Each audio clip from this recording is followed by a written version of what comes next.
Good evening everyone and welcome along to League of Europe. We are here tonight for F1 2022 action. It is season number 8, Division 1, round 16, as we've taken the Brazilian Grand Prix, of course, from the Autodromo Jose Carlos Pache, otherwise known as the Autodromo de Interlagos. And my name is James Head. As always, I'm going to be taking you to the stream on a Saturday night, on a very cold Saturday night here in the north of England. I will be joined by Mr. KVR Killer in the commentary box. He has been a few minutes behind schedule due to him going to the shop, which means he is probably trying to get some appetite potentially for the action I'm about to see out on track. Maybe some popcorn, maybe some chocolate coming my way as well here in the comms box. But we are here tonight, as I say, for League of Europe action. It is going to be very interesting to see, of course, how the drivers can cope with the trials, the twists and the tribulations of the Brazilian Grand Prix circuit. We will run through that circuit, of course, in due course.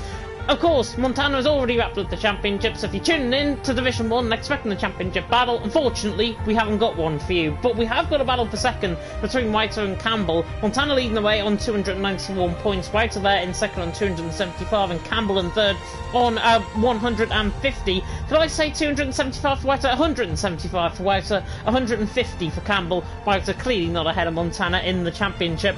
Fourth for Connor, who has got a qualifying ban here tonight after getting himself getting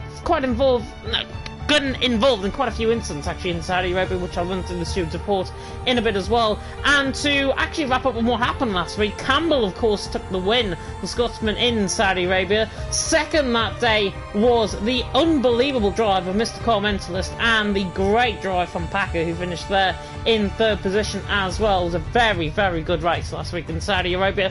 Quite chaotic towards the end, but that is League of Europe, I think, in a nutshell, quite literally. But running through the rest of the standings, as I say, Connor 4th, got a qualifying ban on 139, Rudy in 5th on 101, Yilbrim 6th on 84, Verstappen in 7th on 80, Alp in 8th on 73. He's got a potential chance of actually getting into the top 5 before the end of the season. Isle there in 9th on 69, and Pease there in 10th on 63. And then we've got Yaron, Gary, Packer, Car Mentalist, Rocco top 15, Justas, J. Cole, Maledictus, Forza, Brendan, Nathan top 20, Matthias, Gladbach, who I've just seen a comment for in the chat, Hyper, Dylan, Feynman, Voss and Dan are the 26 drivers that have so far scored points this season. AJ by 24 was due to be racing 4 races ago. We DNF'd in his first race, never been back since. So unfortunately, another driver seems to be wasting our time. As I can report, it's a bit of breaking news. Mr. KVR Killer has just joined the lobby. He's just getting, I'm sure, everything set up in the background, which means I can run through, of course, the constructor standings in the meantime as well. Constructor standings can be won tonight. AlphaTauri have only got to outscore Ferrari in terms of the points. If not, AlphaTauri, of course, it is a 90... It's not a 96 point gap, is it? It is 106 points between AlphaTauri and Ferrari. It is 25, 18, 43, 44, 88 points the gap, actually. So in fact, AlphaTauri have already wrapped up the championship. What am I on about? Anyways, AlphaTauri lead the way, 350 points. Ferrari second on 244. Alfa Romeo on third on 230. There is a battle for the second going on in the championship. Aston Martin in 4th on 156. Haas in 5th on 147. Williams in 6th on 130. Then Alpine 7th on 102. Mercedes in 8th on 100. And then McLaren in 9th on 52. And then Red Bull in 10th on 48 points, right down in at the bottom of the championship standings at this moment in time. Mr. KVR Killer is in the lobby, I can report, so he will be joining me, I'm sure, very soon indeed. But drivers are having a few issues. I know there was a report, certainly in the commentators chat on Discord, that there has been a few EA issues, and those EA issues, of course, are not bound by us here tonight. Luckily, I think we're getting everyone in who was due to race. Montana is back tonight as well. Gary alongside him, of course, who's our lobby host tonight. He's in the AlphaTauri, hopefully going to be providing some really good racing, of course, out on track tonight around the Brazilian Grand Prix circuit. That's the wrong thing. I want to go to track select just to show you the track. There it is in Sao Paulo. 15 turns, of course, awaiting our drivers out on track. 4.3 kilometres and then 2.6 miles. Covered the racing, of course, in the week in SRC, which was very, very dramatic indeed. It is an easy track difficulty. It's not. It really is not an easy track difficulty. Lap record of ANT is still held by Valtteri Bottas in 2018, and that, I can't remember that off the top of my head, but it's Valtteri Bottas 2018, the fastest lap around here, as I have been joined by Mr. KVR Killer. Killer, how you doing? I'm doing very well, thank you. A little bit late in, but I'm sure I can be forgiven. I'm very excited for this one. It's Brazil. Montana's back. I'm expecting a rampant dominant Montana win because this track is very ABSOP, and Montana does favour the A, B to the S. The A, B to the S. I like that. I like that indeed. I honestly think, though, Rudy could give him a real shout, I think, tonight. Rudy is a very strong driver around here in Brazil. Covered him, of course, on the SRC event a couple of weeks ago around here in Brazil. And I have commentated on him in various different races around here. PSGL, F3, I think it was, if I'm not mistaken, in Brazil at the early stage of that season. He won in Brazil, so hopefully going to be providing some really good racing, of course, out on track. Looking at the stewards report as well, we've already been through the driver standings and indeed the constructor standings as well. Looking through the stewards reports, unfortunately Connor has been a very naughty boy and he has picked up a qualifying ban because he has picked up too many licence points. I believe, if I'm not mistaken, it is 18 licence points he's on and qualifying ban is 15. Yes, that is absolutely correct. Connor on a qualifying ban. I know I've heard from my QBR sources that Connor is expected to be very quick here today, so that will be an interesting dynamic to see him as one of the quickest drivers in the field coming through. He's only got one top 10 finish in the last 6 races, and that was his win at Baku. He's not really on form as that boy. But I'll tell you who else. You mentioned Rudy. Who else is in the shout for a win today? QBR Nathan. A, he's a pad driver, which suits this down to the T, a lot of traction zones, but B, I've heard from Nathan himself, I don't know how serious he's been, I think he was serious, judging from his pace, he's turned ABS on just for this race, so keep an eye on him as one to be in contention for the victory, assuming he was telling me the truth. Yeah, he was actually quite quick. I remember last season around here in League of It, we covered Brazil, I think, last season in Season 7, and I'm pretty sure he put it on pole position, if I'm not mistaken, last season. I have to go back in the record books, I think, for that. But looking at the Brazilian Grand Prix, obviously, we did this last season. It was Justas who took the win last season in Season 7. Nathan was indeed second under the Relentless tag that day, but now part of QVR. He finished second that day after qualifying on pole position. And finishing in third was Ariel Pease, who has been a little bit of a suspect driver, I think, this season. Just hasn't had the pace at all. He, unfortunately, is not here tonight, so he obviously can't take that third position that potentially could afford him that point scoring in the championship. But with 18 drivers about to do battle around here in Brazil, I think, honestly, it's going to be quite... you say Montana's going to dominate. I think probably he is going to dominate. But if anything, I'm going to say Nathan, and I'm going to say also Rudy, going to be up there, I think, in qualifying. Either one of those three, I think, will take it. I'll be very surprised if anybody else doesn't. And a big shout out as well to Jeroen. I know he's quick around here, and he could do quite well. Rudy's one who's over-promised and under-delivered quite a bit this season, isn't he? He had that... Yeah. He threatened to do very well at France. He had a tremendous sprint race, and then he got about 50 feet before he was ploughing into Montana's side pod and out of the race with his throttle issue. Let's have a look. He's had a second place at Imola, but that's his only podium of the season. That is remarkable. Rudy's only had one podium all season, unless you count his France sprint podium. That is a crazy stat. It is a crazy stat indeed. In fact, yeah, he has picked up... I mean, I'm not sure why, honestly, he's showing in grey on the standings for DNS in Italy. Not sure, that might be a little bit of a Google Sheets issue. Nathan, though, was the first man out on track. We'll focus entirely on the track here with Nathan, the first man out, and he is now about to set up a lap. Of course, around this 4.3 kilometre circuit, 2.6 mile on Nathan. Normally the king of Brazil, he's also the king of Portimao, but he wasn't like that during the last season that we had, Portugal at least. Nathan, though, coming through the left-hand of turn 1, through the right-hand of turn number 2, through the left-hand of turn number 3 at the Cover del Sol, and now running down the Retroposta in towards the Cia del Lago at turn number 4. Nathan through the first sector, 16.6. Good first sector already from Nathan. Should be expecting 16.4, 16.3s potentially as we get towards the end of the session. But Nathan now on the run up the hill in towards Ferradura at turn number 6, famously where Glock, Trulli and Alonso made contact in 2009. Now in toward the right hand of turn number 8 and then down the hill in towards turn number 1. It's Rudy's already left the session. I think he got offended potentially by our comments at the start of the session. Nathan now coming through the right hand of turn number 10 at Laranja Laranha, then in towards turn number 11. Laranha, by the way, means orange. I don't know why they call it after an orange. Nathan through 11, now in towards Junsao at turn number 12. 50.8 in the middle sector is very good going from him. He's got no slipstream to affect either, so this is just a really stonking lap from Nathan in this early stage in qualifying. Now coming to the final corner, on the run toward the line through turn 15, on the run to the line for Nathan at a 107.3 in that first lap is a very, very strong lap indeed. It is. Couple pieces of housekeeping. Dylan spun at Ferradura. Montana went invalid on his first lap. He's just popped in stream chat to say he doesn't expect to be quick. He's trying an absolutely bonkers setup, so we'll see how that goes. Campbell, a 107.4. A 107.4 for Gary as well. Packer some way off the pace. Anyone else close finishing lap? Gilbream has abandoned his. He's invalid. Wout done a 16.8 sector one. That's very so. So Jerome has, I think, made a mistake somewhere unless he's just starting. Car Mentalist 16.7. Good first sector from Car Mentalist. But I don't think anyone else is on a hyper quick lap. I think Gladbach is going to be the next one to finish.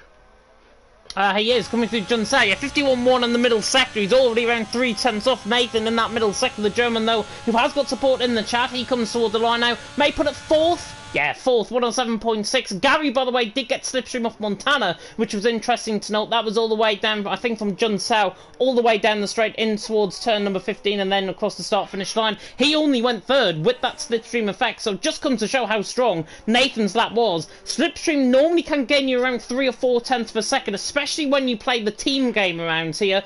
Quite a few of the drivers, especially for Team FER on midweek in SRC, were doing that.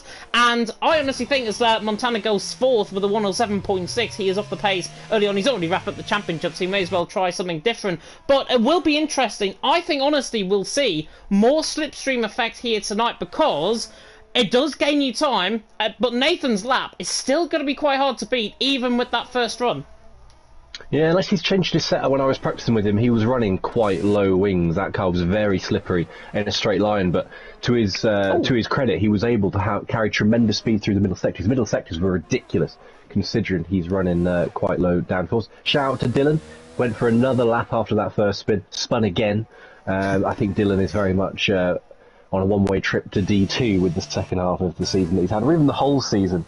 I don't mean to be rude to Dylan, but he scored 8 points all season, string of DNFs, and he missed the first 4 races, of course, but when he has shown up, he's not really delivered too much, has he? And we could have said the same with Rocco. I think he's going to be next to finish a lap, but then he popped in and delivered that sensational win, didn't he, at Austria, that was completely unexpected. Perhaps he might do us a favour now and have another one of those standout performances, because he's been very, as the kids say, mid in Season 8. I don't even get what mid means, to be honest. Rocco there, 107.8. I think I'm showing my age, to be honest with that. Nathan out on top, Campbell in second, Gary there in third. Jav just popped in the comment section saying, take a shot every time James mentions SRC. There's another shot you can take. Izza now is on the lap as well, and toward the line, goes fourth, 107.5. The Singaporean driver going ahead of Montana there by a good tenth of a second. Montana there saying in the chat as well, so forgive my lack of pace. Currently, 0.3 of a second off Nathan is a current lack of pace. And Kiel there saying in the chat, nice 0-0 wings, which I think he might be running, to be honest. It does, it's not really a popular setup around here, though. In Brazil, normally you've got to have that more downforce setup, especially through, as we're around the ball with Rocco again, through that middle sector. Yildirim, I think, has just started up on a lap as well. He's coming out through turn number 4. Purple first sector, didn't catch his first sector split on the run up towards turn number 6. He hasn't set about a lap time yet so far, so that might be quite deceiving. So he now comes through the right hand of turn 7, then to the right hand of turn number 8. Shout out, by the way, to Brendan, who got lost as well. Typical Irishman, getting lost coming through Junsao at turn number 12 on his previous lap. He set a 108 flat on the lap before that, so he obviously backed off the Irishman on his lap. Maybe having one too many Guinnesses, perhaps, getting lost like Kimi Räikkönen in 2012. Yildirim, though, through the middle sector, is up there. 50.8 in the middle sector. This is challenging Nathan for current provisional pole. Nathan currently out on top, 7 minutes gone in qualifying, but Yildirim, I think, is going to really trouble him here. He will go second at least with this lap, and Yildirim, the German, has looked very, very strong indeed on the run toward the line, and he does look strong. 107.286, he goes 200s clear of Nathan, so that's a bit of a turn up for the Bucks. Big lap from Jordan. He had a front row start a couple of weeks ago. I can't remember what it was. I think he had a front row start at Monza as well earlier in the season. It escapes me, but Might have been Spain. He was on the front row because I remember we had a non-NSX front row. But his first sector split, just to keep a mind or an eye on as Nathan leaves the pits now, was a 16.615. So that was what Chilbrim did in the first sector. Packer's on a lap. He's down through the first sector, and he's already quickly abandoned his lap.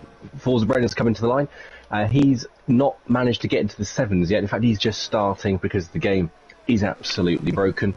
J. Collar's just finished. He's done an 8.2, and I'm just on board with Dylan trying to start his lap, and I just see him turning off the track, it looked like there. Maledict is invalid. I don't think anyone is on a lap right now. I think Campbell actually might have just started. He has indeed.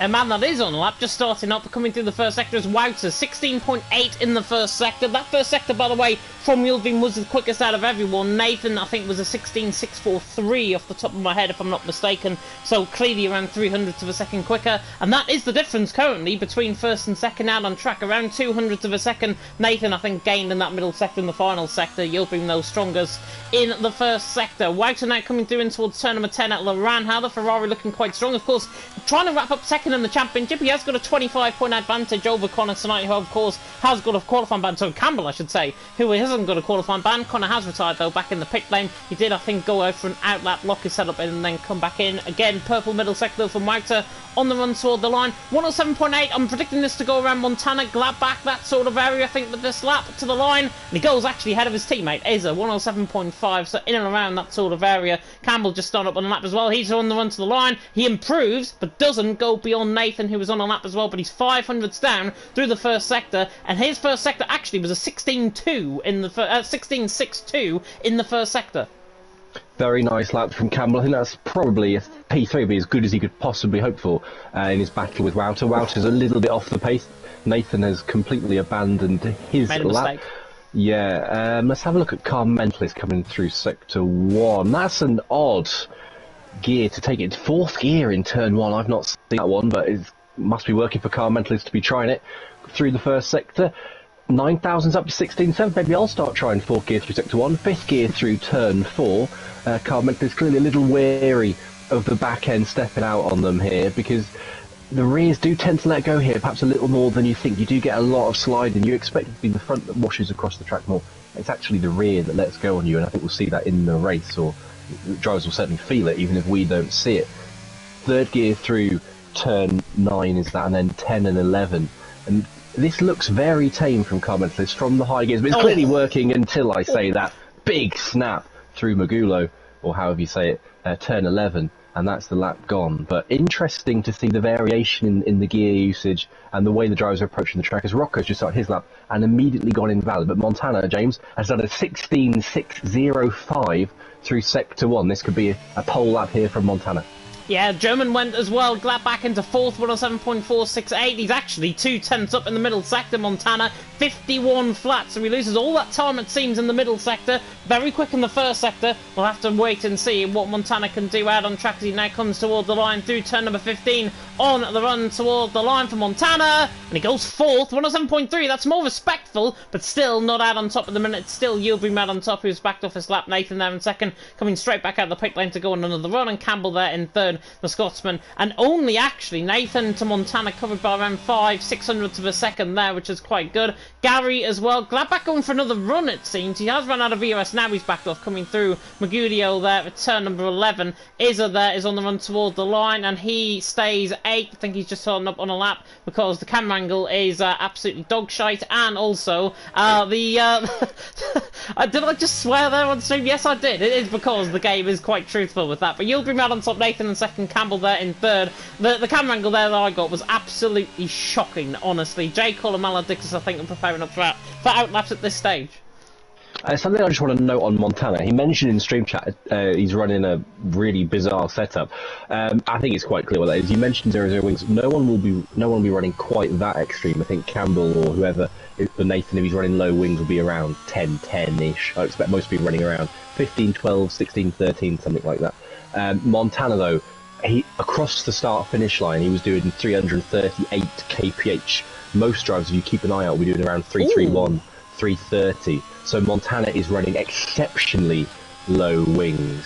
And what is that doing on his lap? I just flipped on board. Yeah, I'm on board with him. 50.9 in the middle sector. He's 2 tenths up on his lap. He's looking very good, actually, the Singaporean, on the run toward the line. And he goes third, ahead of Campbell. Good lap from Izza. That middle sector was quite something. It was a very, very strong middle sector. If we can iron out his first sector, which I think was a 16.7, he should be up there. But look at how close it is between the top 5. It's less than a tenth of a second. Yildirim Nathan and Yildirim Nathan and Izza currently out on top. Nathan only 1,000 down to the first sector. Passes a spinning Maledictus there on the left-hand side of the track as now Nathan comes through turn number 10 and through Magulio now at turn number 11, then through John Sow at turn number 12, and Nathan in the middle sector, very strong indeed, 50.7. Yildirim responds, but might not respond close enough because Nathan is on this lap. He's a tenth and a half up in the middle sector, and he's looking very, very strong on this lap, as I think one of the Alpines made a mistake, potentially their Packer might have been, but Nathan on the run toward the line, goes quickest and responds immediately back to Yildirim, and we've now got the German against the Brits. Might be like the World Cup final coming up. It's Nathan out on top, it's Yildirim in second, and Izza there in third, 500th of a second, and Nathan immediately, pressure put on him, pressure now off him again. Yeah.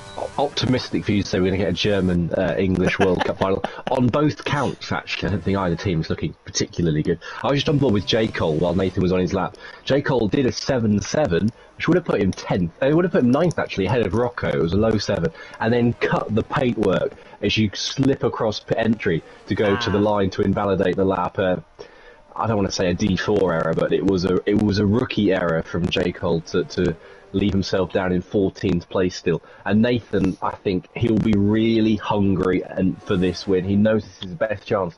He'll have all season of a D1 victory. Of course, spent the first 7 races in D2, nearly won at Singapore before the wet weather came, and then was duly promoted. And now this is his best shot he's had all season, and he's dealt with the pressure admirably, it has to be said. If we've got anyone on a lap right now, I think Dylan has just started or just finished, just improved. He's not improved by much, has he? He's on a 8.2. I don't want to be harsh on the man, but he really is a fraud at T1 right now, if that's his pace. Commenters, I think, is just starting up on the lap. Oh, actually, he's just finished the lap. 107.5, goes into 8th position. Rudy, by the way, has left the session. He is reporting in the Discord. He has restarted his PlayStation, and it doesn't work. Apparently, the invite is shown as expired. So, hopefully, we might be able to get him back in with 3 minutes to go in the session. That's why he hasn't set a lap time. Maledictus has just been invalid on every single run. That's why he hasn't set a lap time at this stage either. But Dylan there in 14th position. 108.2. It's respectful, but Dylan has been up there in qualifying this season. Certainly, I think the Netherlands, he was up there. Certainly in Zandvoort, he was certainly up there. Dylan there in 14th, 108.2. But he needs to try and improve, obviously, on his laps. We've got Izza, Campbell and Packer now preparing up for their outlaps as well. So the final runs are about to begin. And if I was in Packer's shoes, certainly, I'd count my lucky stars, because he's got a good chance of getting 2 runs out if this one doesn't go according to plan. Yeah, and the ERS is an issue, but you'd be surprised actually how late you can turn the ERS on before you lose too much time, because it's such a short run from the start-finish line to turn 1. You can turn it on pretty much at the DRS activation point, and you only lose like 1 or 2 kph, and it's worth it to have the possibility of a second lap in pocket. But let's have a look at Packer. Going to be the first man to set his final lap of the session, and boy does he need a good one. Currently 11 thousandths behind Brendan, and a 10th outside the top 10, weaving across the line. Packer's going to do 2 warm-up laps here. Yeah, that's bizarre, frankly. I don't see the point of that at all. Yeah, it's bizarre, but I've seen drivers do this, to be honest. Certainly in the aforementioned event that I covered on Tuesday, which I'm not going to mention because everyone's going to be taking another shot. Commenters, by the way, has retired back into the pit. Then he was out of sync compared to everyone else. That's dropped it. I don't know where. Oh, he's been disqualified. Really? That'll be a restart. So oh my God. Campbell's invalid. Campbell's invalid. That is massive as well. 2 of our pole pretenders have had a very Gilbury massive mistake at turn 2 as well. Just rode on board with that, literally at the point you said. He made that mistake coming out of turn number 2. Nathan is looking quite good through turn 1 and 2 as well. Now through the Curva del Sol. Nathan out on top, though. Yildirim in second. Campbell there in third. Restart potentially incoming, but we have still got the rest of this qualifying session to go. Montana looking quite quick in the first sector, as he is actually ahead of Nathan on a lap. So we're going board with Montana at this moment in time. Was it a 16.6 first sector? It was a 16.583, and he's just invalidated exit of turn 7. Nathan, congratulations, you've got your first D1 pole, because Julbream, Campbell, Montana, each of them has completely bottled it. Gladbach, Gary, Wouter. Watch out for them, though. They're just preparing up for laps, I think, at this stage. Wouter's certainly just gone on to one then towards turn number 1. But Nathan now coming through this middle sector, through Magudio at turn number 11, in towards John Sauer at turn 12. 50.7. He keeps getting quicker and quicker and quicker. The Brit now coming through John Sauer at turn 12. Now through the Sabina Dos Boxers at turn 14. Then through the final corner at turn 15. As long as he doesn't run on the paint on the left-hand side, this is going to be a guaranteed pole, you'd imagine, for Nathan on the run to the line. Oh, yes. 107 flat from Nathan out on top. Julbream there in second. Has managed to get another run, though, so do not count his chickens just yet. Through the first sector, 16.627. So Julbream is not entirely out of this session just yet. Campbell is also on another lap as well, so do not discount them. They have got enough time to go for another run, and that's what they're doing right now. It's the tyres, though. I don't know if the tyres will hold up. They'll be a tenth and a half shy of their absolute performance, which would require them to then go a tenth and a half quicker than they would have done otherwise to get pole position. Gladbach's into the pit lane. Gary didn't improve. Wouter's gonna go 600s. What's Campbell doing through the middle section? 700s up, but he needs 3 tenths to beat Nathan. Yeah, ideally he needed his teammate. His teammate's obviously not here in Verstappen. Campbell now on the run toward the line, currently in 3rd position. Is he going to remain that way? Yes, he does. Only improves 200ths of a second. Julbream has spun coming through John South. So that, I think, is qualifying pretty much over and done with, unless Montana with a 16.5 in the first sector can do something. 50.9 in the middle sector, but look who's ahead of him. Gary is ahead of him, giving them slipstream down the straight. This could be crucial for Montana to try and get pole position. He needs the help of an Irishman. Will the Irishman now follow through? I think he's way too far back to get slipstream on the run to the line. Montana only 3rd, only improved a tenth of a second. Gary, I think, should have just held up a little bit longer coming out of John Sau. Nathan, though, is out on top. It is Julbream in second. It's Montana in third. Your owner's back in the pit lane. That confirms the end of qualifying. Nathan, Julbream and Montana, the top 3. But I'm assuming we're going to be taking, if we are taking a restart, I'm looking at the chat, and it doesn't look like we are taking a restart. So I think that is qualifying over and done with. Nathan, Julbream, Montana, top 3. I mean, I suppose you can take the game at its word that Izzat did crash. He did block the pit lane, and there was nothing. I suppose he did do what the game said, and it wasn't under AI control. It was under his own control, but I noticed, it just seems harsh. Yeah, I noticed, though, when he spun, there was a car coming out the pit lane just in the back of camera shot, so I think that might be why the game has obviously thought he's blocked the pit lane, a driver coming out the pit lane. I can understand it from our perspective, but yeah, it's so unfortunate for Izza. The best thing he can do, though, is focus on his race and focus to try and go last, potentially up the field to first position at the end of this qualifying session. That's what he's going to have to hold on to, I think, in this session. Nathan out on top, though. Julbream in second. Montana there in third. Campbell there in fourth, with Wouter in fifth. Gladbach there in sixth. Gary in seventh. Carl Mentalist there in eighth. Forza Brendan in ninth. Jeroen ran off the top 10, with J. Cole and Rocco still on the sixth row of the grid. Am I counting that right? Yeah, sixth row of the grid. Don't know why I've mistaken myself. Dylan and Packer on the seventh row, along with Maledictus. Rudy, I don't think, has joined the session, so he's down in 16th, might be in a bit of AI control. Connor, in the end, because of his disqualification, not at the back of the field, and Connor normally will go for rogue strategy. I'm assuming he's going to go mediums off the line. I think he will. I think hard medium is the preferred strategy here, is the information I'm hearing from my sources, i.e. QVR. He's gained a free place anyway ahead of Izzat. Izzat will automatically, having been disqualified, go straight to the back, so Connor gets a free place there. The offset between the hards and the mediums is not huge, but it is obviously there. I think if Connor can, grab an advantage on the mediums and gain a couple of extra places in the first few laps, why wouldn't you? And it puts you in a better position as an early safety car. I'll be honest, James, I don't know how long the mediums go here. I think they go quite far. Based on the fact that I'm being told hard mediums is the preferred strategy, so you'd expect people to go hard mediums maybe to half distance and put the mediums on, so maybe perhaps drivers pitting, regardless of strategy, around the same time in this race.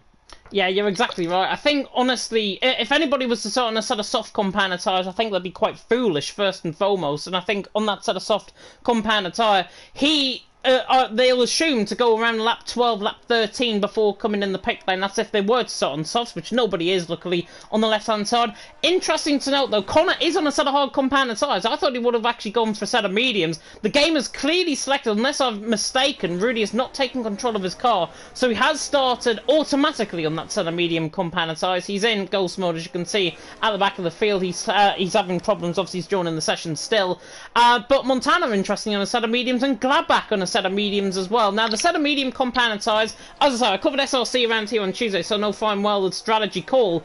We saw drivers pit in from a set of medium compounded tyres quite early, and that was from around lap 14 onwards. So around lap 14 onwards, potentially for a set of mediums to come into play. Some drivers, however, stayed out a full 25, 26 laps, and then they went on, who started on the set of hard compounded tyres, this is, and then they went on to a set of mediums and were absolutely flying towards the end of the field. So it is a little bit of a halfway house strategy-wise, but I think you agree, hard to mediums, probably the quicker strategy, which is why I think the majority of the field is starting on them.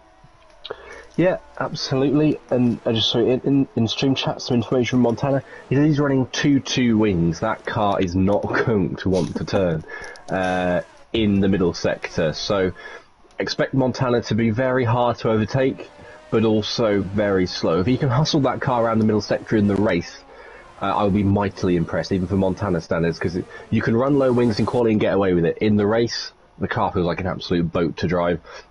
And with 2 rear wings, the rear will just want to let go on him at every opportunity. So I'd love to know what suspension he's running as well to compensate for that a little bit. But I'm going to say Nathan, Campbell, and Gary for a top 3.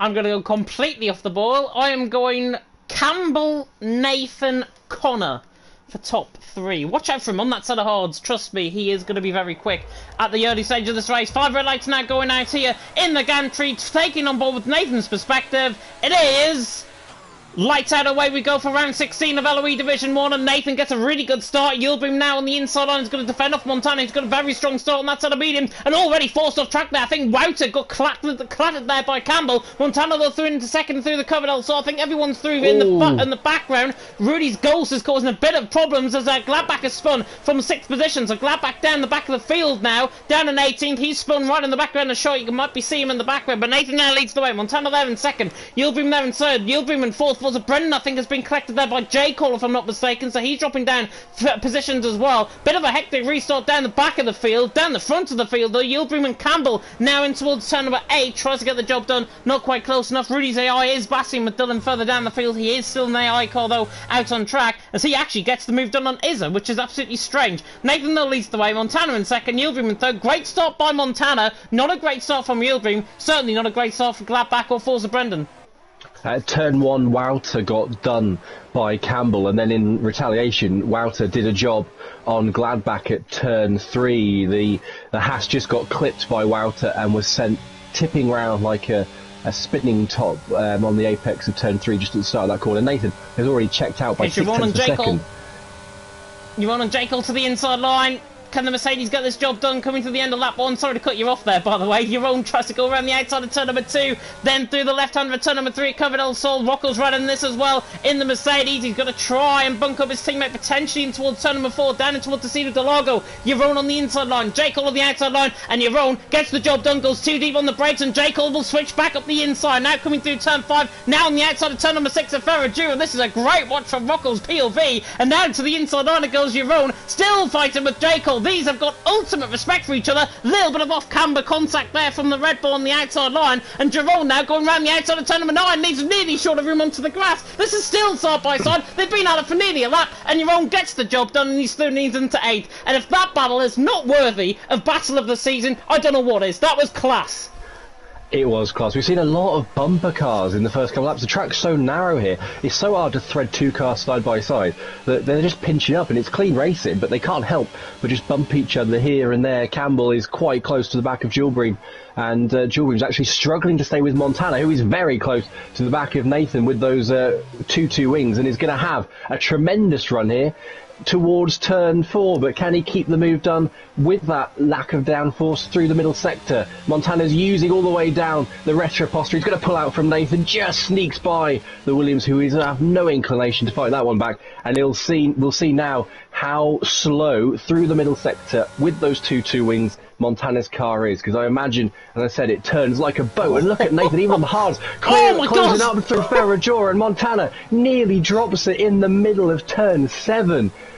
He is going to have an absolute whale of a time for the next 33 laps, because that car is going to be a menace to drive.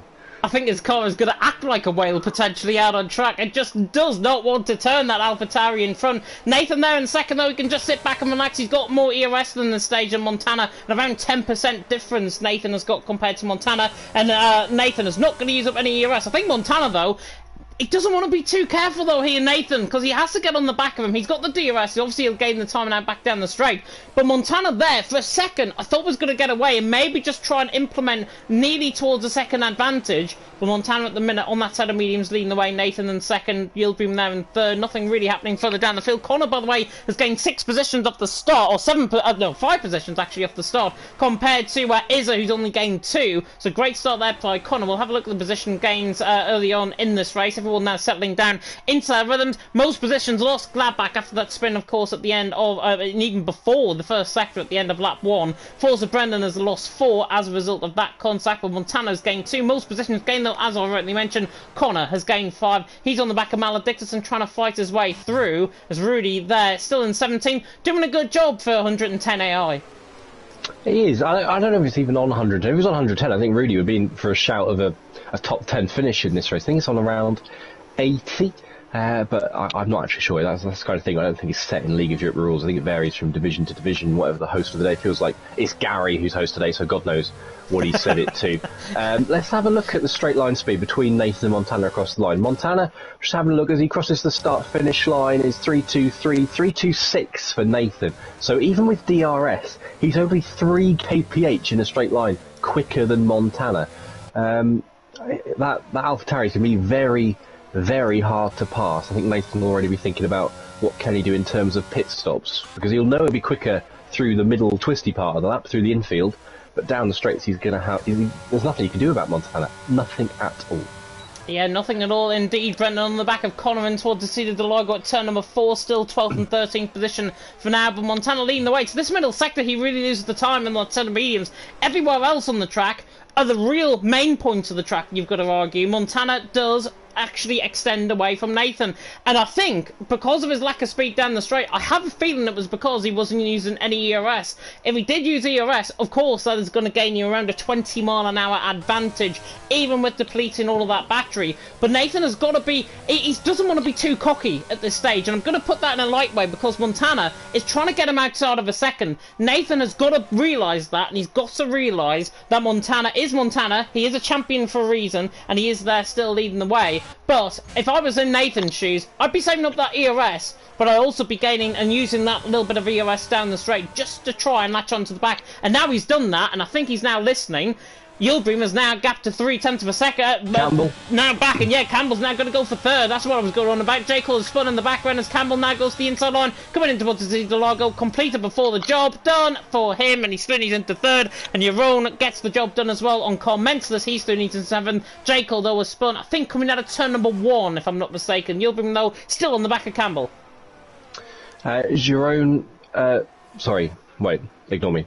I just had a brain fart then. Yeah, Yildirim staying nice with Campbell through the middle sector. What I was going to say is Carmentis is running a nice race, because Yaron was, I think I just saw the red light blinking away. Carmentis got 50% ERS. Considering this is a pad ABS track, Carmentis is the least pad ABS driver you'll ever come across in league racing. And although somewhere drifted the top 6, running a very nice race in what 7th, now Connor Maledictus in the background. Sorry to cut you off. Maledictus and Connor. I just saw that. 2 cars going across the screen. Maledictus, I think Connor, I'm not sure what happened. I'm not sure if Maledictus has made a mistake. Connor was nowhere near him, to be honest. I'm not sure if he's just been caught up wrong place, wrong time. Connor has got damage, though. He's in the pit lane. Maledictus has certainly got damage. He's going to be coming in the pits. In fact, actually, he's got away scot-free. 3. It's J. Cole coming in the pit lane as well. Not sure really what happened there, to be honest, between them both, but Connor in the pit lane has got damage. J. Cole also in the pit lane as a result of a separate incident, I think. He is down there in 18th position and still down the back of the field.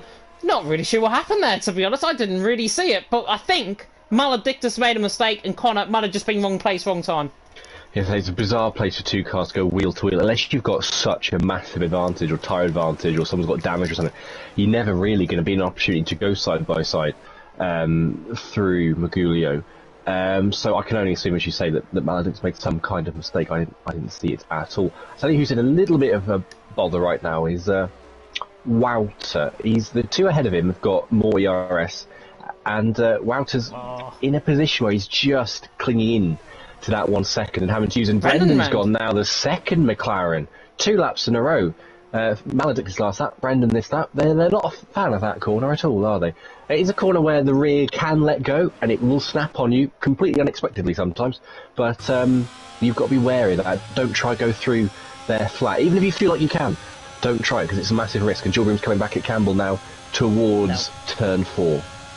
Now, nowhere near down and towards turn number 4. He's just going to wait. He has got very limited ERS compared to Campbell as well. In fact, both of them have got very limited ERS. Down the field, though, Packer and Dillon make contact on the formation lap. Now going side by side through turn number 4 to Cedar Delago, and Packer just leaves Dillon short of room. Nice move that by the American. Through and he's into 10th position. Didn't give him any inch of room at all. Maledictus, for just purpose's sake, has got past Rudy's AI. He's into 15th as well. Just rewound the replay back between Maledictus and Connor. Yeah, Connor was nowhere near. It was Maledictus who got caught in the curb. I think the middle of the car, the suspension basically got suspended on the curb. He then made a mistake, had a snap. Connor, wrong place, wrong time. Not his fault at all. Connor there down in 17, just wrong place, wrong time, and he, I'm sure, is going to try and make up for lost time, and hopefully that he's going to get a safety car. Commentos has a big snap of overseer there coming out of Jun Sao, and Rocco, Reggie for real, is now for real on the back of Commentos down in towards turn 1, but look at the straight line speed to Commentos, clearly thinking he's on WRC Generations, and now Dillon is going to try and attack Packer, and is going to try and attack them both in towards turn 1. Izza backs up on the inside line. Dillon's gone way too deep into the corner. How's he got that car stopped? I do not know. How's Izza got that car stopped? I do not know. And Gladbach has made a mistake in the background. All hell breaking loose in the mid-pack. Dillon there 10th. Izza 11th. Packer in 12th. He's just lost 2 positions.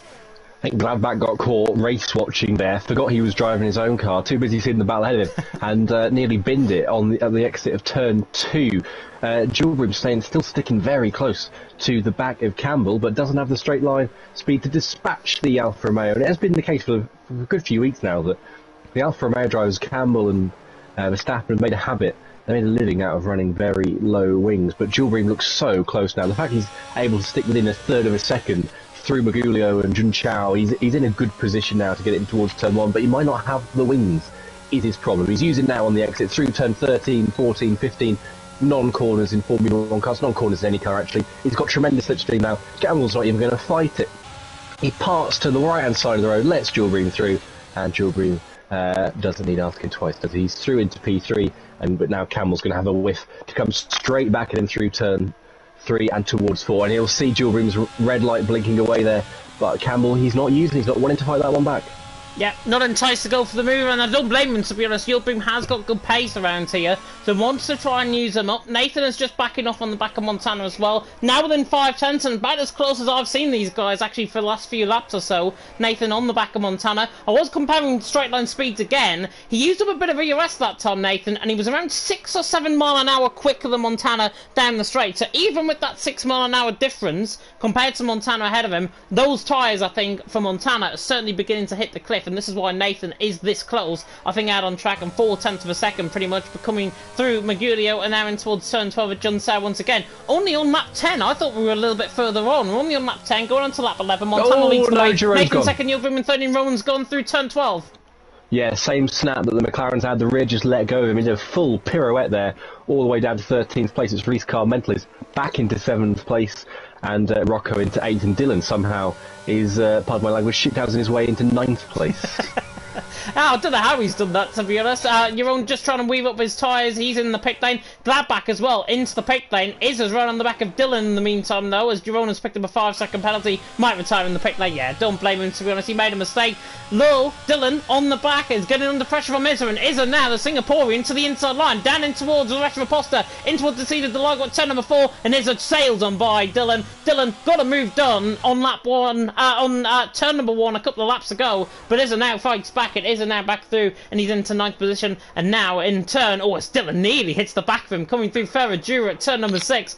Izza there in 9th, Dylan there in 10th. Dylan, I think, beginning to lack maybe in terms of pace. Packer is on the back of him there as well. Nathan again on the back of Montana. 67% of ERS Nathan has. Montana, 75%. And this is what is going to be the difference, I think, at this early stage in the race. Who has got the quicker straight line speed? Currently, it seems like Montana has got the straight line speed because he's using up that ERS. Now it's 63%. Nathan on 60%, not using up any at all down the straight. And Montana just allowed to breeze away down the straight, but Nathan is just keeping him within an arm's length distance, just saying, come on, I'm going to try and reach you for a couple of laps, maybe before the pit stops. I'm going to try and reach you, but he has got that target pretty much locked on, as Nathan just needs to stay within a second.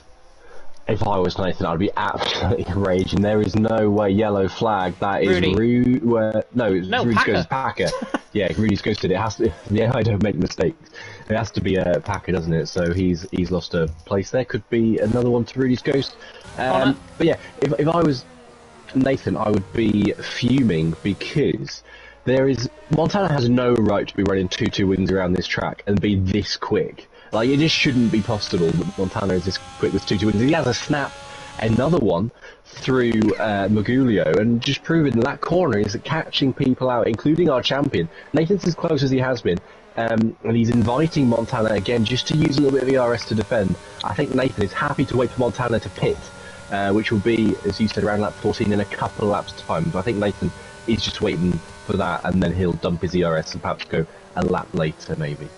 Yeah, potentially so. Nathan, obviously, the undercut strategy is quite potent around here. However, it's more overcut strategy that is quite potent. So Montana, obviously, has got to put himself in a position. Nathan, I think, if Montana picks in early, Nathan has just got to commit himself on that next lap, as you say, use up and burn all of that ERS, try and gain the advantage that Montana would have when those tyres are warmed up the lap later compared to the pit stops. We're on lap 13 now. There's no guarantee, as I say, these guys pitting on lap 14, but the understanding of my watching here in Brazil this season on the F1 game is that we should be seeing pit stops from around lap 14, lap 15 onwards.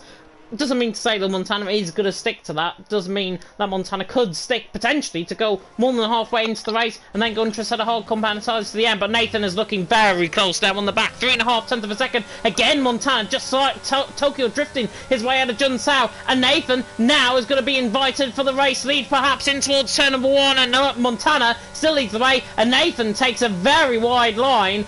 Clearly not entertained at all by the man in front of him. He is playing a very, very good game of chess at this stage, but he doesn't want to play a cocky game of chess. I don't think he's playing a cocky game of chess, but I think he realises if he gets sucked into a battle with Montana, Montana's tyres will be suffering right now. I mean, you can see that he's struggling to get the power down out of most of the traction zones now. If he gets sucked into a battle with Montana, he knows Montana's got the straight arm speed to pass him straight back in the very next DRS zone. He's running 2-2 wings. Nathan is just inviting Gilbream, Campbell, Gary and Wouter, who are all in a train, into the battle for the lead, which he doesn't want to do. So I think Nathan is happy to wait, build up his ERS until Montana pits, because he knows Montana's going to have to pit very soon from the state of his rear tyres. And then he'll let loose like hell. As Montana, again, it just looks like the rear just wants to step out at every corner. Let's have a look out of Junsao. It's a lot better exit that time, but Nathan using a little bit on this occasion, which is weird because he's further back than he was last lap.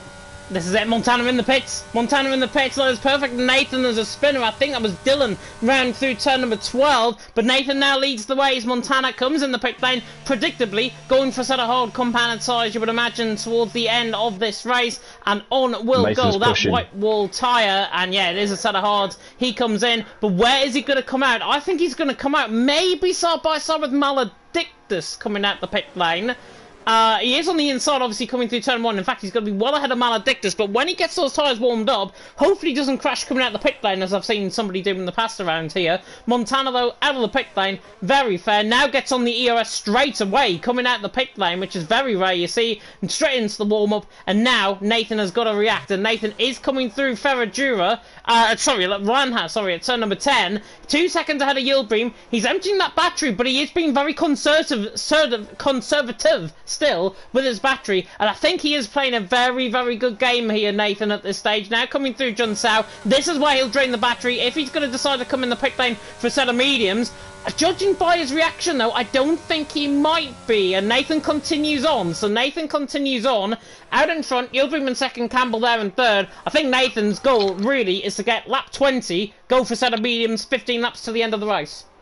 Yeah, it was a very nice lap. I was on board with Nathan all the way through lap 15. It was a really tidy, clean lap. Only 3/10 off his PB. He did a 10.6, and really the absolute pace is 10.3. Packer has spun again at turn 13, just on the exit of Junsao, and he's going to drop down to 16th place. But Nathan running really good pace. He's pulled out 10th on Yildirim in the last lap. Stretched the gap to 1.9 seconds. He will have known from being behind Montana that he can go quicker than what Montana was doing on those old mediums. His gap to Montana is 21.0. That is going to come down. Montana's on fresher tyres, but Nathan will be thinking about the last 10 laps of the race rather than the next 10 more so. Yeah, Montana, though, is going to have maybe a couple of thorns on his side, potentially, because Dylan and Falls of Brendan are in a battle ahead of him. They're just coming through Laurent at turn number 10. Montana is coming through that part of the track as well. In fact, that's coming through turn number 8. I apologise, but Montana is catching them at quite a rate or not. Yildirim now, Campbell on the back of Yildirim is going to try. Nathan continues on, so he still goes another lap at least. Yildirim in second, Campbell in third, White 11 fourth, Gary in fifth. They all continue on, but they're using up a lot of battery in behind. That is going to be music to Nathan's ears as well. He can just pull away at this stage. Montana is a second and a half off Brendan and Dylan, and if Dylan and Brendan don't decide to come in the pit lane, he is going to have traffic to deal with, which maybe all of this time that he is gaining right now in clear air could perhaps be lost if these two ahead of him get battling, and then Montana obviously battles with them to try and get past. Yeah, Montana's straight line speed will be his biggest asset in getting past these two quickly, but he doesn't want to catch them in the middle sector. He did a 10.3 last lap. He's only 3/10 or so quicker than Nathan, or 3 or 4 tenths quicker than Nathan. It's not a huge advantage that he's got, and that advantage that is going to be eroded, as you say, by the two cars ahead of him right now. And I wonder if that's what Nathan is thinking. He may as well wait to pit until the traffic behind him is cleared. Packer has died again, this time at turn 3. But yeah, I did this at Singapore when I was in the race. I just thought I'm not going to pit until the traffic that I'm going to come out into has pitted and is out of my way. So I wonder if Nathan's thinking a similar thing. Oh no! I thought Nathan was in. He was taking such a thin line on the inside. He absolutely juked me there. Clearly, but he is getting time though. He's getting another 3/10 of a second on Yildirim this lap around. Campbell's on the back. Montana though on the back of Brendan, who made a mistake by the way coming through the first couple of corners last time around. He's dreading all of his battery to try and go and get him in towards turn number 1. Montana is going to have to try and be relied on to go around the outside maybe on the inside 9. Now for turn number 1. Brendan, is he going to defend this? Yes, he is going to fight this, and there's a hand of rage there from the champion. Montana though is through and he's into 10th, and now has got to get past Dylan now to get going onto the back of Nathan towards the end of this race. To the inside line now and towards the seat of the logo. Halfway through, Montana disposed of them like they weren't there. Montana through and he's into 9th. Dylan there down to 10th and falls of Brendan down into 11th. And Montana, in the end, thought there was going to be traffic. In the end, no traffic at all. He's through on both of them. You say that, I can still hear Montana's voice raging at that Brendan dared to even show the slightest whimper of resistance there into turn 1. I think Nathan will have been hoping that Dylan would have helped him out a little bit more there. And Nathan is not coming. He's duped you again, James. And but his gap over Yildirim, 2.6 now. He's pulled out a second on Yildirim since Montana's come in. Their pace, Montana and Nathan is on another level. Well, you saying that Dylan's gone. We were saying about Connor and Montana. It's nice that we've got a different name in there, even if it is because Nathan's turned on ABS. Yeah, it's really nice. I mean, Campbell on the back of Yildirim as well. Do not rule these two out of things towards the end of the race either. They're committing to the same strategy as Nathan, it seems like. And Campbell on the back of Yildirim has been as close to the back of Yildirim as I think I've seen him over the last few laps or so. And the Scotsman is doing a very good job here in third. Yildirim there clearly in second. Has got pace, But if I was them, I'd probably think about sorting around potentially and then putting Campbell in second, trying to hunt down Nathan, making it maybe a QVL 1-2 and then giving Montana a little bit of trouble towards the end of the race if that is going to be the case. Nathan, by the way, did use ERS and that's why I thought he was coming in the pit lane last time around. If he does this again, then I'm assuming he's not going to be coming in the pit lane once again, as Nathan now comes through the final couple of corners, uses that ERS and now turns it straight off, so clearly not going to be coming in the pit lane, I don't think, this time around. And yeah, it stays well out wide. I think you might be listening to us and maybe in the background, certainly listening to me and not juking me again. And Nathan there down and towards someone still leading the way as Gary is into the pit lane. He was dropping off the back of Wouter and Campbell quite quickly, and Gary now into the pit. Set a medium compound tyres. Not really surprised he's going to go 15, 16 laps in that set of mediums. He's in the pit lane. Set of medium compound tyres go on, and he is going to be out of the pit lane, I'd assume, just behind Maledictus. You think that's going to force Wouter to react, and Wouter reacting will have to force Campbell and Gilbert to do the same. They've not really got much choice. That trio in the battle for second, because Gary will undercut them or gain quite a lot on them on fresh mediums compared to old hard. Maledictus. Montana is now 18.5 seconds off the lead, so he's getting another second on Nathan since he dispatched Maledictus and Dylan, and he's gained about 3 seconds overall since he's come out of the pits. So Nathan is going to be some way adrift when he comes out, but it's not about where they are when they come out, it's about where they are when they finish the race. No. And you've been fooled yet again, James. Come on, man, it's not fair. He must be doing this on purpose. He has to be. He has to be. Goodness me, he is taking me for an absolute kipper. Campbell on the back, though, of Yulgrim. Might be taking him for a bit of kipper, might be taking him for a bit of Haggis as commenters. Yeah, you rightly say he's into the pit lane. Campbell there in third, maybe taking a bit of Haggis as Connor has spun, coming through turn number 11. He's got the car back going again in the straight line, so I think that was just a mistake there on the curb from Connor. He's certainly lost a little bit of time there to Gladbach he was fighting with. Maledictus has sped into the pit lane. Gary, interestingly though, around about 8-9 seconds off the back of Montana. He's on the set of mediums as Connor's retired into the pit lane. He is done for tonight. Didn't really go according to plan with that Maledictus incident. Obviously, as I say, wrong place, wrong time, because I saw it on the replay on my stream anyways. Nathan, still 2.8 seconds. I'm honestly wondering what his strategy is now, because 18.2, a pit stop around here is around 21, 22 seconds. Nathan is going to be 3 or 4 seconds behind Montana here if he's not careful. He may assume, though, or he may rightly assume.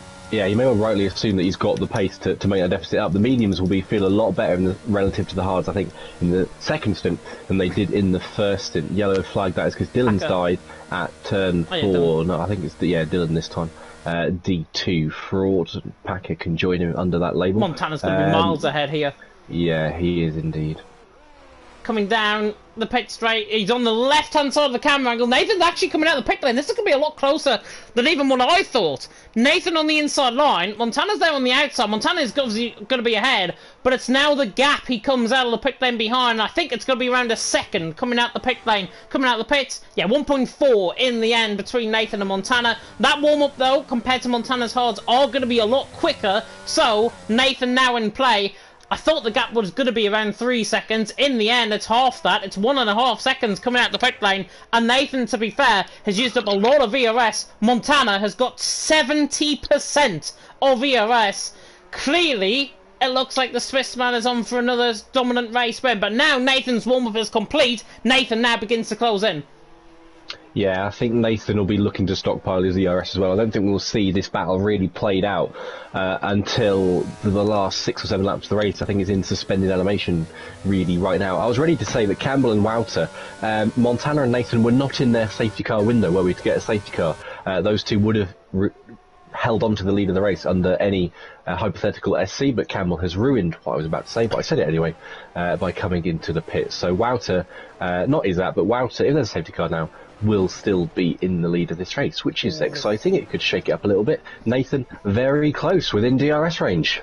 He is very close within DRS, starting to use up a lot of DRS coming out of Speedodos boxes, so that's why he is obviously now within that slipstream range. Campbell is going to be more towards Gary than he is to Yildirim, so that has not worked out at this moment anyways for Campbell. Only a lap pressure tyres like Yildirim has got. That lap pressure tyres, you'd be surprising of how quick they're going to be compared to Campbell on that set of warmer compounder tyres and that set of mediums. But Nathan on the back of Montana is hassling them like a very much hot rash as the Williams now on the back of the AlphaTauri. There is blue flags in the way as well. I think that's Packard just ahead of the pack as well, along with Dylan, who is in green just behind these guys. So maybe there's going to be a bit of free DRS potentially for one of these two, as Nathan right on the back of Montana. Montana's got absolutely no chance. If Nathan can open up the taps to try and get this move done into the race lead, he's going to have to commit it. But look at the AlphaTauri straight line speed. Montana on the inside line is going to have to defend. Nathan is using all of that battery. Still not alongside. He's going to have to try this around the outside on the brakes. Nathan tries to get the job done. Montana hangs on the curb. That is brilliant from Nathan. Job done. Disadvantage in terms of the straight line speed. Disadvantage in terms of DRS. Montana though is fighting back. It's not over and done with yet. The AlphaTauri man breezes on by, and Nathan tries as he must. Montana's back through. Nathan rides the curb there through Desina de Largo. Montana back through, and he's into the net race lead. Nathan there in second. If that's anything to go by, these next 12 or 13 laps might just be the best 12 or 13 laps you are going to see this season in LOE. I think Nathan, there's so much for me saying this battle was going to play over 7 laps time. I think Nathan needs to have a cheeky send into somewhere like turn 10 here. I think that's going to be his best opportunity to catch Montana off guard. Contact between the two of them. Montana's going to take a tight line through Magulo. Nathan's going to slip into behind him. Is he going to have the inside into Junchao, and Montana's playing DRS chicken. That's tactical. Oh, and a big moment though for Montana on the exit through turn 13 and 14. He's using all the ERS now, but he is 4 tenths behind, but he's going to close up massively to get this done for turn 1. But now Nathan's going to have the chance to fight back towards turn 4. A live racing game of funky chicken out on track, and Montana there in second, Nathan there in third, Yildirim there in fourth. If they're not careful, Yildirim is going to be on the back of these guys sooner rather than later. Montana, though, has got the ERS advantage. He's now been forced up to use that ERS by Nathan, and it's now back more in gameplay. Izza ahead could still yet prove a little bit of a fight as well to try and get through, and Nathan is still trying to use that ERS. If he's got to try and beat him, it's got to be on the ERS, but he's got absolutely no chance if he's got less ERS than Montana. As you say, he could go for a dive, but then he's risking it, and he's catching up to a back marker as well. Well, not a back marker, but he's catching up to a slow driver, and Izza ahead of him. And Nathan again tries to look in towards Montana, but I think Montana's trying to back Nathan up into a second here of Yildirim, and Yildirim's going to get the DRS on these both. He's got 14% of ERS, same as Nathan. This is now suddenly a three-way battle, and he does it again, coming through turn number 12 with Junchao. A huge snap of oversteer twice this time, actually, and now Yildirim right on the back of Montana, running down in towards turn number 1 once again. Montana, though, on the back of Nathan, is going to try and go for this move around the outside in towards turn number 1. He cannot fight that Nathan in towards turn number 1. Montana through, and he's into second. Izza there still leading the way. Montana in second, Nathan in third, Yildirim in fourth, and Yildirim is probably playing the best game of them all. He's just sitting, letting these guys get on with things. I think Nathan's getting frustrated. It looked to me like he cut turn 2, and fairly so. We saw it with Montana at Baku with Wouter and Matthias. I don't like it when drivers slow down deliberately to get DRS. Yeah. If you do it at the end of the race as a one-off and it's battle for the win, fine. When you're doing it repeatedly, lap after lap, as a way of playing the game, I don't like it. And Nathan is visibly frustrated here. He's trying to bait Montana into doing something stupid. He's got to be careful he doesn't bait himself into doing something stupid here. Because as you allude to, James, Yildirim's right behind. Let's see if Montana does it again. Because if he does, he's an idiot. No, he doesn't. Three-time, luckily, is enough, I think. Or twice is certainly enough, as Nathan's right on the back of him. That's why he's not done it. Yeah, he hasn't. He has run out of ERS this stage. Yildirim on the back of these guys as well, not being entertained by this battle. Campbell is catching as well. Gary and Wouter in a private battle, running down the straight in towards turn 1, and Wouter gets past Gary. There he is on the inside line. I couldn't see him for a second there, but Wouter there in 6th.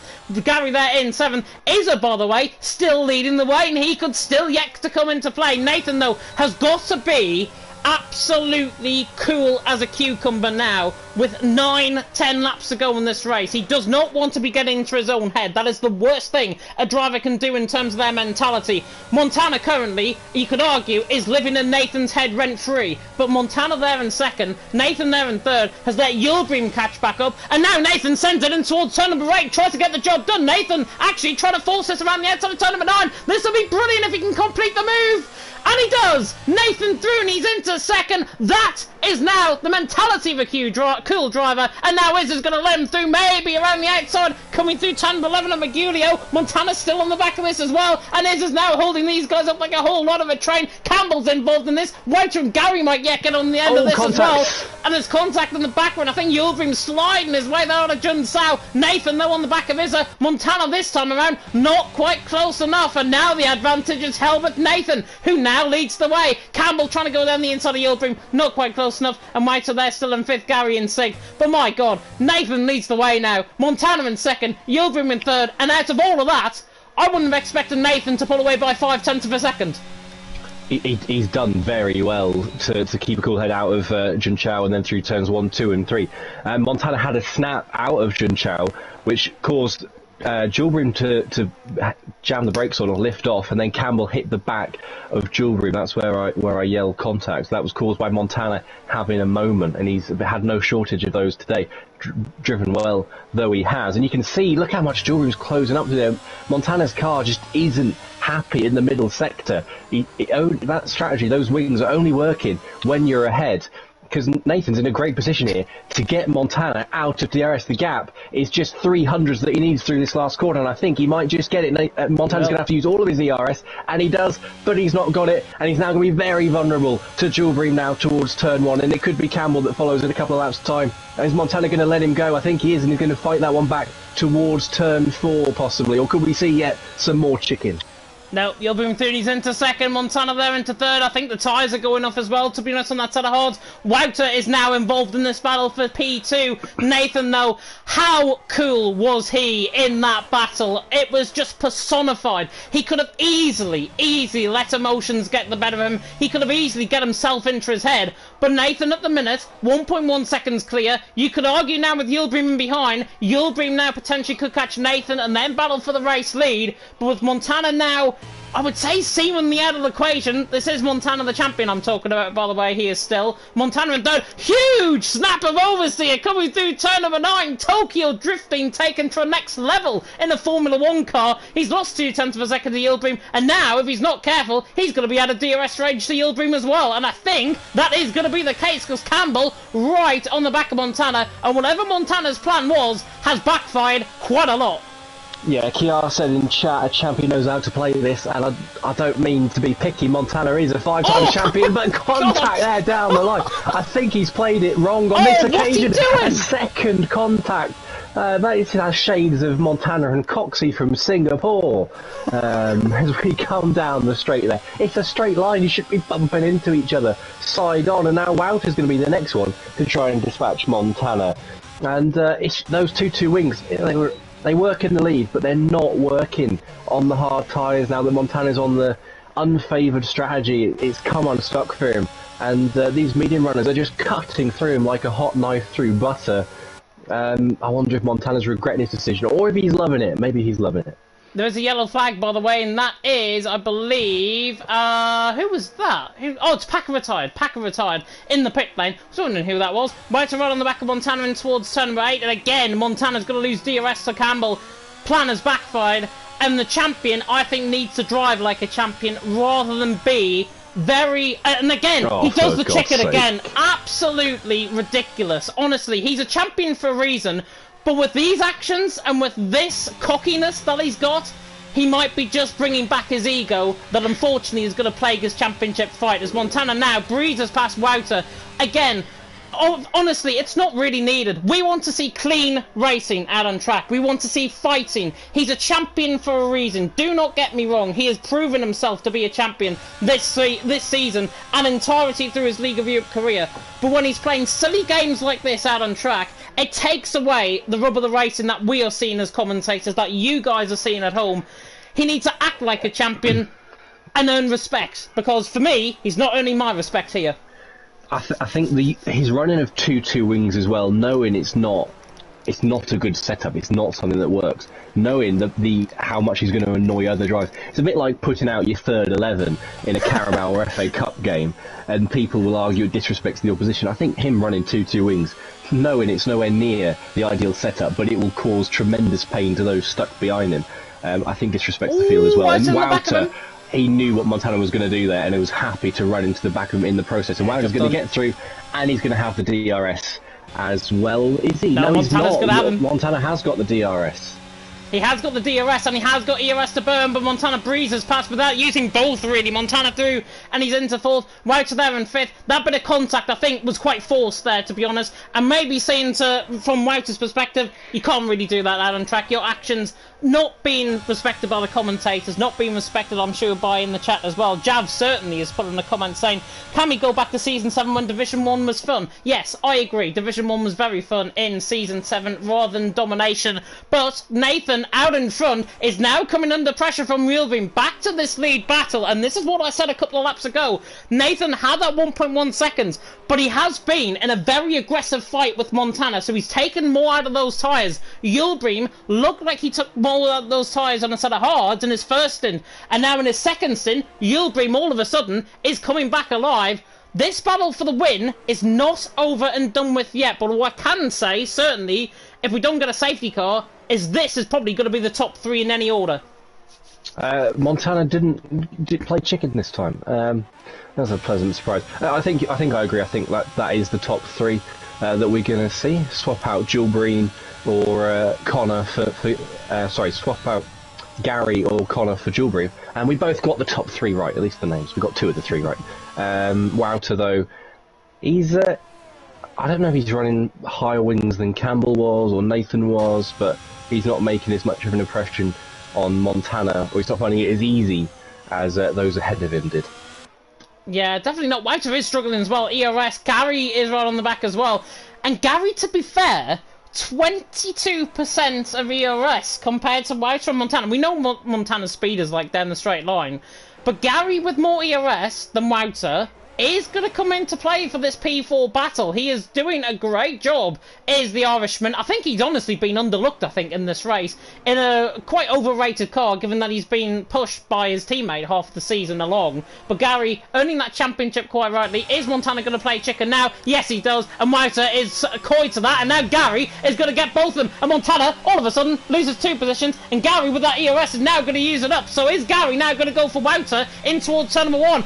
Teammates are not going to play ball. These are the Constructors champions, by the way, as well as Gary's up the pit wall in towards turn 1. Montana tries to loop around the outside, and in the end, Montana gets the job done. There's contact with Wouter coming across track on the outside. Gary there back down to 6th. Montana into 4th. Wouter in 5th. Gary in 6th. But again, tainting the viewers, what people might be respecting here once again. Montana in 4th. Wouter in 5th. Gary in 6th. And arguably, I think Gary should have got both of those jobs done and just said, you know what, you're not my teammate anymore, just get lost. Yeah, I mean, they will have been in a party together. I dread to think what was the exchange between them, and I can imagine Gary's very, very silent in the party right now. But look how much Wouter is surrounding, swarming the back of that Alpha Tower. It's just got no rear grip whatsoever. It doesn't want to commit to corners. The rear doesn't want to commit to the exits. It's just a boat and a bus and a whale all at once, isn't it? Let's see how he takes turn 12 this time. And Pat Montana's taken a new strategy, alternating whether he plays chicken or decides to run this one from the lead. He's going to let Wouter go, and he's going to go for an overtaking towards turn 4, I think. No. This is bizarre. Bizarre. He's got straight line speed. He's got straight line speed, and that's why he's counteracting. But Wouter has the brakes and has got the move. Beautiful stuff by Wouter. Not tainted by the champion at all. He's into 4th. Montana there into 5th. Gary into 6th. And hopefully now saying so long, farewell, off Wheeler saying goodbye as Montana's going to come back at him in towards turn number 4. Thought he was going to go to the inside line there, but he doesn't, as Nathan now only within 0.3 of a second. Yildirim on the back of Nathan still for this battle for the lead, which we have not been covering because of the actions of some people in behind. Nathan leading the way, Yildirim there in 2nd, Campbell there in 3rd. Campbell is pretty much secure for 3rd, but who is going to be secure for 1st? Nathan is catching predictably onto the back of a big old train that is, I think, Rudy's AI that is going to come into play. Is this really going to be an AI Williams giving Nathan the race win, perhaps, here in Brazil? Judging by his pace, though, he has just absolutely obliterated Yildirim through that middle sector. Now through the final sector, Yildirim's got no response in terms of the ERS. It looks as if, barring any instance, Nathan is going to win the Brazilian Grand Prix with the final lap now awaiting. I think he is. I think that last lap is coming just at the right time for Nathan. Anything forthcoming behind them? No, it's not. At least not into turn one. So Yildirim's got no ERS. Nathan's got no DRS, and we're through the last full DRS zone of the Grand Prix, and Nathan is comfortably and professionally seen off Yildirim. He dealt with Montana in expert fashion, didn't he? It's been a brilliant race from Nathan. He was calm, measured, patient in the first stint, and aggressive at all the right points in the second stint. Isaac died at turn 3. As Montana has a moment through Ferragora, but I don't think we're going to see any swaps for 4th, 5th or 6th there. But all credit to Nathan. We shouldn't talk about Montana too much. Ooh! Nathan's driven a beautiful race, apart from turn 10 there. Big slide coming out of turn number 10. Do you know what? Yildirim's got ERS here. He could use this to good effect. It's not over and done with just yet coming through Junsao. Nathan leading the way by 4/10. I think he's got enough to see it out to the line. Yildirim is going to try and have one more go with him. Another lap. I think it might be indifferent. Nathan to the line, though. Deserves that win in Brazil. Great drive from him. Absolutely aptitude to his personality. Nathan wins. Yildirim there in 2nd. Campbell there in 3rd. Wouter in 4th. Gary in 5th. And in the end, Montana lets his teammate through for 6th, and Gladbach has retired, coming through, I think, turn 13 through Junsao in towards the Beatles boxes. So he has just absolutely butchered himself outside of a point-scoring finish, I think in 7th, if I'm not mistaken as well. So Gladbach has spun, coming out of Junsao on the final lap. He's going to be very annoyed with himself there. It means Commensala's up to 7th, Rocco at 8th, Brendan at 9th, and this man here, Izza, who needs to go to the line to get 10th. And he just about got 10th. Maledictus, and then there's a huge crash as we come through there down towards turn number 1. But in the end, Nathan absolutely played that cool, played that to absolute perfection. Isaac gets awarded driver of the day. There's only one driver of the day for me, and that is Relentless Nathan, QVR Nathan, who takes the race win. And I'll tell you what, I have never seen a driver under that much pressure with 10 laps to go in the race and then just say, you know what, sod you, I'm going to go on and win this race. Nathan takes the win in what was characteristic of his boyhood hero George Russell. I think if George was watching, which he isn't, he would be very proud of that, because Nathan showed the aptitude and personality that we know he is capable of. He took the race win, damn well deserved it. I think that was one of the best wins, and this isn't my QBR bias, this is my D1 professionalism and impartiality coming through. I think that was one of the best wins we've seen this season from any driver, from Nathan. Outstanding. Nathan's words to the QBR server were, "I'm literally shaking." Who complained. I want to give a quick shout out as well, an unsung shout out to Car Mentalist and Rocco. They drove very calm races for 2 very solid results on a track that probably doesn't favour them too much. So well done to those guys, and I'm not sure what Montana was thinking when he let Gary through, but who knows. Nathan wins from Yildirim. Campbell is in 3rd. Edges closer towards Wouter in the battle for P2, who was finished 4th. Gary 5th, Montana 6th, then Car Mentalist and Rocco. Brendan is out in the top 10. Maledictus and Gladbach complete the points. Rudy's AI is 13th. J. Cole was 14th, and then our non-finishers Packett, Dylan, Connor and Sharon. What a race. Yeah, what a race indeed. Nathan, though, takes the win. Yildirim in 2nd, Campbell in 3rd. I think, given how we've got about half an hour left until Division 2, I think we should try and get the top 3 in. Well, I'm going to go because I've got a title to win and I need to get some practice in. But don't blame you.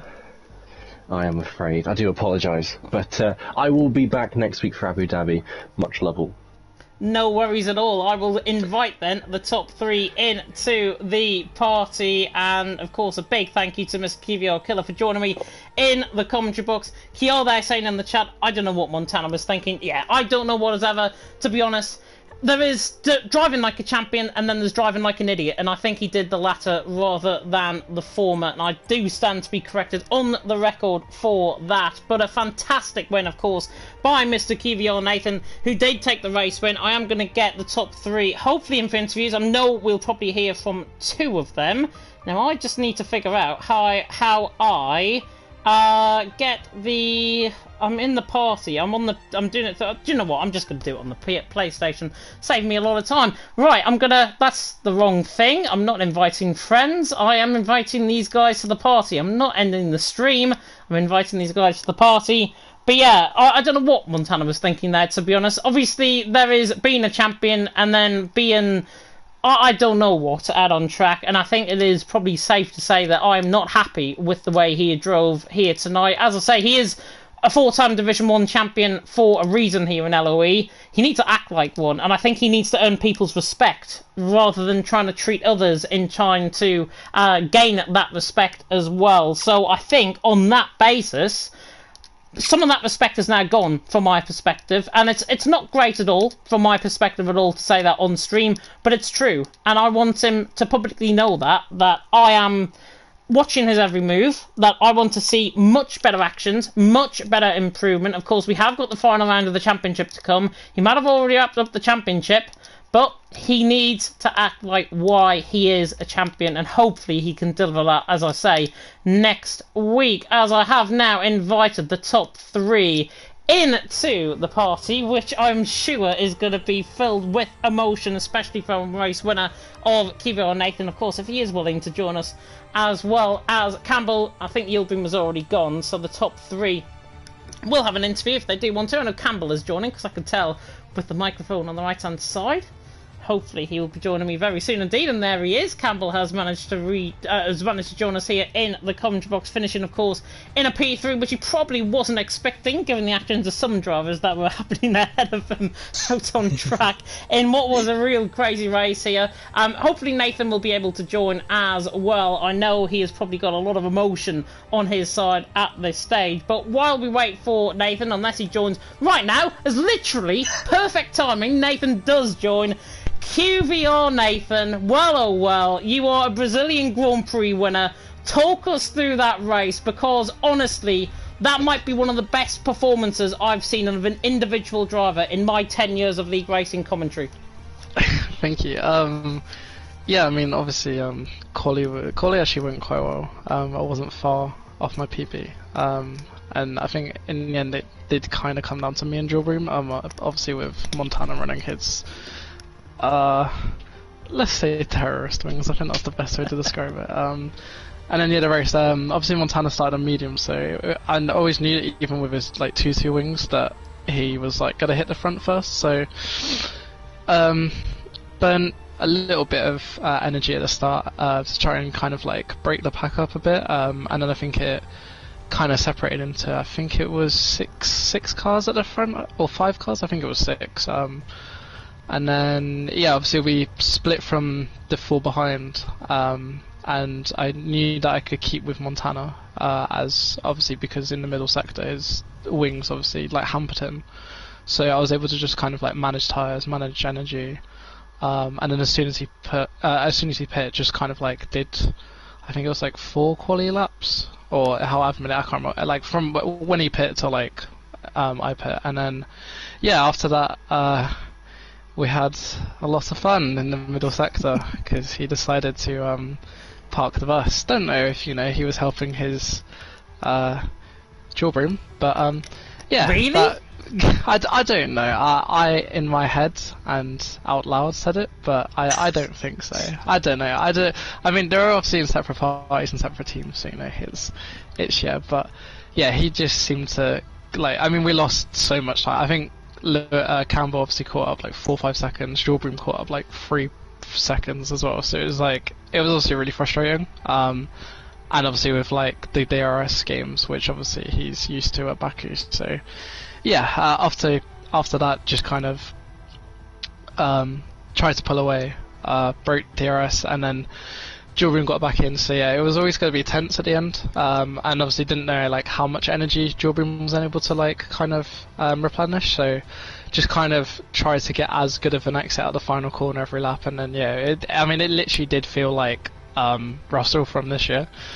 So I was like, I mean, my heart was I was literally shaking in like the final lap. So yeah.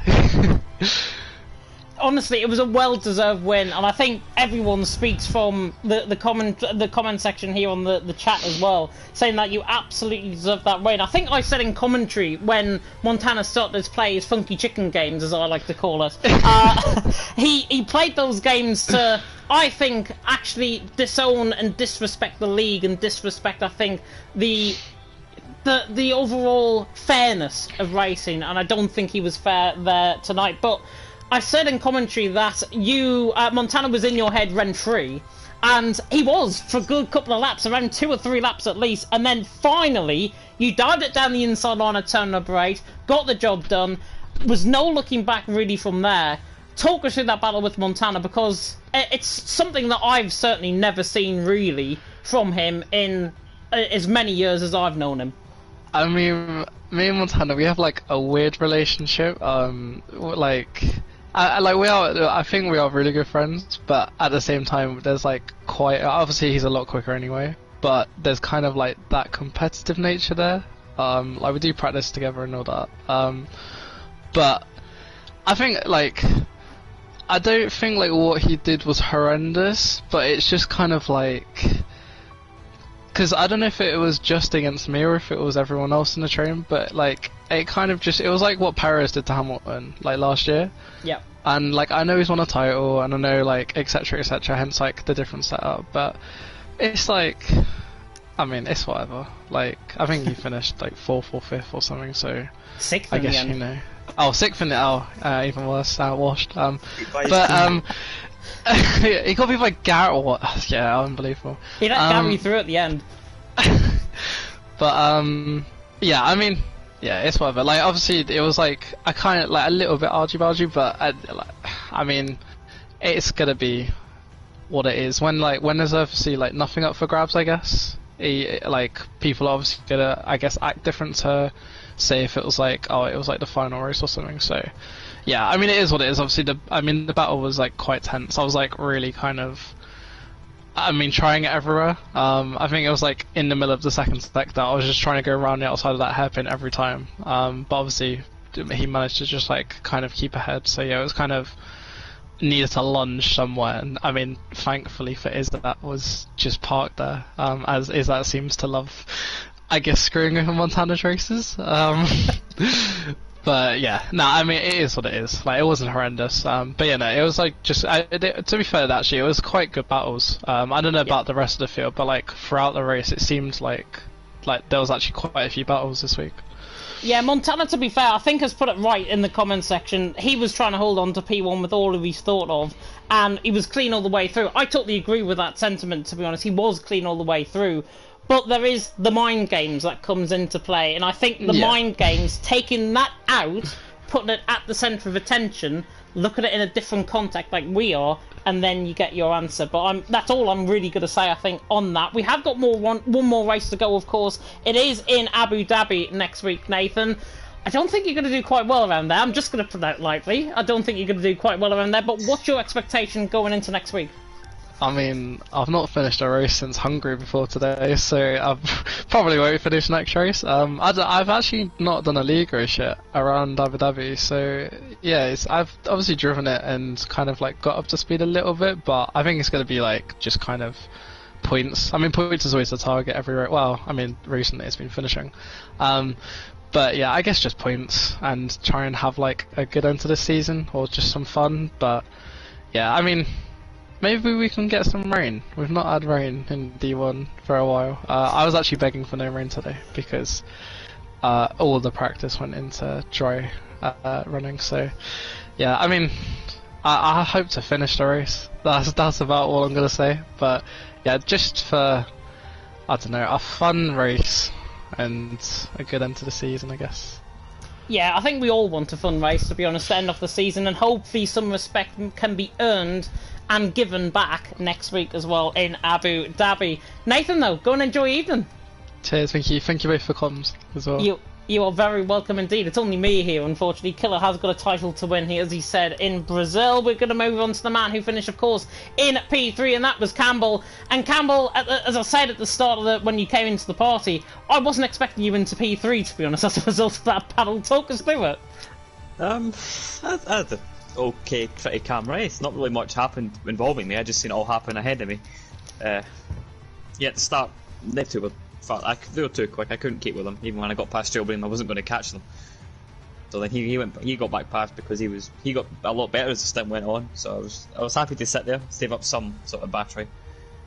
And then I realised that when Montana came out, he was near traffic. Like Dylan, who was on the party with me, he said he was round about them. So I was like, right, I'll stay out longer. Hopefully they get held up a bit. And I came out the pits, and all of a sudden they're playing these games 2 seconds up the road, and I kind of wish I stayed out longer, just because the amount of time they lost. So that I maybe could have came out in the pack with them rather than still a little bit behind. But yeah, I welcome the games because they helped me. But if I was in Nathan's position, I probably would have been a little bit frustrated, you could say. Yeah, definitely. So I think it was quite frustrating, certainly from Nathan's perspective and certainly from your perspective. But in the end, you finished in P3 after a lot of great battling ahead of you. What was your expectation actually coming into tonight? Because I think you qualified really well and obviously you brought that into the race as I've honestly got to say, is a bit of an underdog performance, what you did there. Yeah, I didn't do a whole lot of practice, but I've always had pace at myself. Just, well, with little mention to last season, not really being able to convert the pace into results, so I was hoping to do well, and well, it doesn't really favour me, I guess, as a wheel driver that doesn't run ABS. It's a slight disadvantage, you could say, but I came in with it hoping to top 5 maybe, just decent points really, but after qualifying, and well, yeah, I was like, top 3's on here, because I realised in qualifying how quick Montana was the straights, and I didn't think that was going to be maintainable for him to keep where he was in the race, so yeah, I kind of thought I would get him just because I didn't think it would be possible for him to stay ahead with those low wings and how bad it would be in the middle sector. So, yeah, I think seeing how the race played out, P3 is where I always expected to be in the end. Yeah, it was still a very good point, all obviously from your perspective as well. Verstappen obviously not here tonight, so only Alfa Romeo could pick up those those points, of course, for the constructors. Going into next week, obviously Abu Dhabi. I know it's a track that I think you've done well at in the past. How do you think you're going to get on around there? In theory, that should be okay, but I also thought the same last season and barely scored points, so yeah, I'll see how it goes. I've raced here a couple times, and I don't really enjoy some of the new parts of the track. I think the curves are very annoying. They do things to the car that they shouldn't do, and it's random, so I'll see how it goes. I'd like to beat Wouter because he's been very lucky this year with safety cars, so I'd hope to beat him just to prove a point and say I beat him, but I'll see how it goes. See how it goes. Indeed, of course, you are still in that championship fight for second as well, and I wish you, of course, the best of luck in that for next week. Campbell, you can go and enjoy Evening. Thank you. You are very welcome indeed, and that ends us up very neatly indeed for the racing here tonight in LOE Division 1.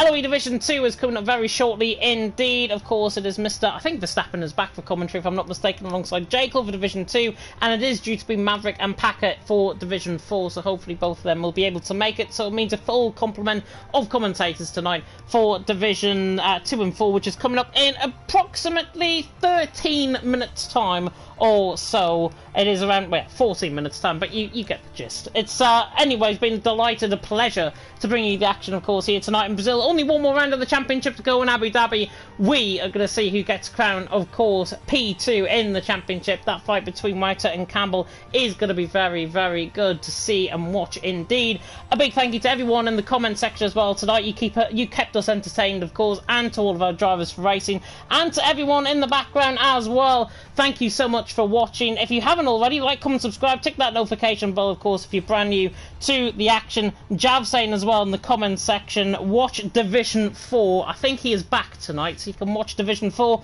Maybe watch him be 2 laps down before the end of the race, maybe before the end of lap 18. That's all I'm going to put on Jav. So if I see that, then obviously Jav is going to be washed, I think, in terms of my books anyways. But there we are, we're done here tonight for LOE. Thank you so much for watching, and until next time in Abu Dhabi for the final round of the season, goodbye.